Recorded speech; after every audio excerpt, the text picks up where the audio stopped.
বেলেতলা Narayanganj sports ক্লাবৰ তৰফৰ পৰা আজি আমি আমাৰ হিয়াৰ আমঠি 800 হাত জুবিন গাৰ্গ আমি শ্ৰদ্ধাঞ্জলি অনুষ্ঠান আৰম্ভ আৰু এই অনুষ্ঠানটি ৰাইজ বুলি আমি অনুষ্ঠিত আজি আমি বেলেতলা নাৰায়ণগঞ্জ স্পোৰ্টস ক্লাবৰ সৌজন্যত আমাৰ শ্ৰদ্ধাৰ আমাৰ জুবিন দা আমাৰ অসমৰ হিয়াৰ আমঠি আমাৰ অসমীয়া জাতিসত্তাৰ মালিক তেখেতৰ কাজলৈ আমি শ্ৰদ্ধাঞ্জলি দিয়াৰ বাবে বেলেতলা নাৰায়ণগঞ্জ স্পোৰ্টস ক্লাবৰ সহযোগত ৰাইজে মিলি আমি শ্ৰদ্ধাঞ্জলি অনুষ্ঠান এটা আয়োজন কৰিছোঁ।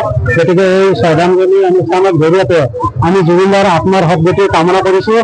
জুবিন দা আছিল এজন তাৰমানে অসমৰ মহানায়ক। তেখেতে তাৰমানে এনেকুৱা ব্যক্তিত্বৰ অধিকাৰী আছিলে অসমৰ প্ৰায় 3 কোটি মানুহৰ প্ৰায় 2 কোটিতকৈ অধিক মানুহ তেওঁৰ লগত জড়িত হৈছে। গতিকে সেইজন মহানায়কৰ মৃত্যুত আমি সঁচাকৈ আজি অসমবাসী অতি আমি দুখিত তাৰমানে আমি ভাষাৰে বুজাব নোৱাৰিম, আমি কথা কৈ আমি বুজাব নোৱাৰিম। আজি সমগ্ৰ অসমবাসীয়ে তেওঁৰ কাৰণে ৰাস্তাত বাগৰি কান্দি আজি প্ৰায় 3 দিন ধৰি উজাগৰে থাকি তেখেতক শেষ শ্ৰদ্ধা নিবেদন কৰাৰ বাবে আজি সমগ্ৰ গুৱাহাটীত যেনেকৈ মানুহৰ লানি নিচিনা যিটো আমাৰ প্ৰবাহ ভিৰ, সেই ভিৰৰ কাৰণে ইমান কষ্ট কৰি তেখেতক শেষ শ্ৰদ্ধাঞ্জলি জনোৱাৰ উদ্দেশ্যে যিখিনি মানুহ জমা হৈছে তাত বুজা যায় তেখেতৰ ব্যক্তিত্ব কিমান।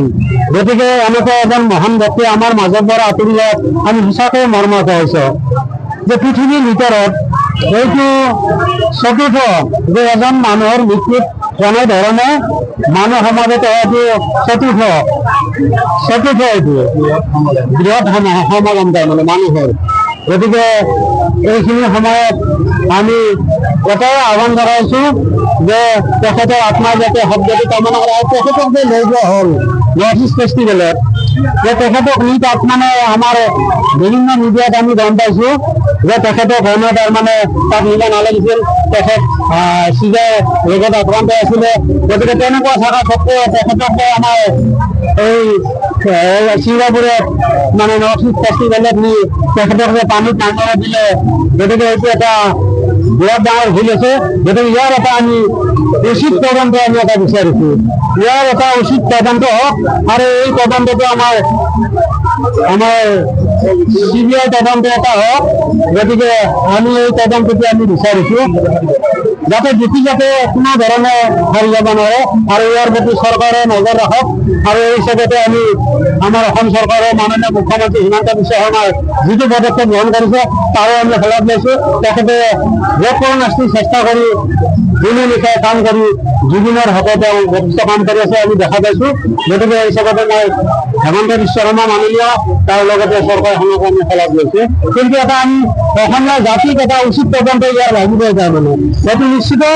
আমি সকলোৱে এইটো আমি কাম যে জুবিন গাৰ্গৰ এটা উচিত মৃত্যুৰ এটা উচিত তদন্ত আমি লাগিব। Stay informed, stay ahead. News NE 365.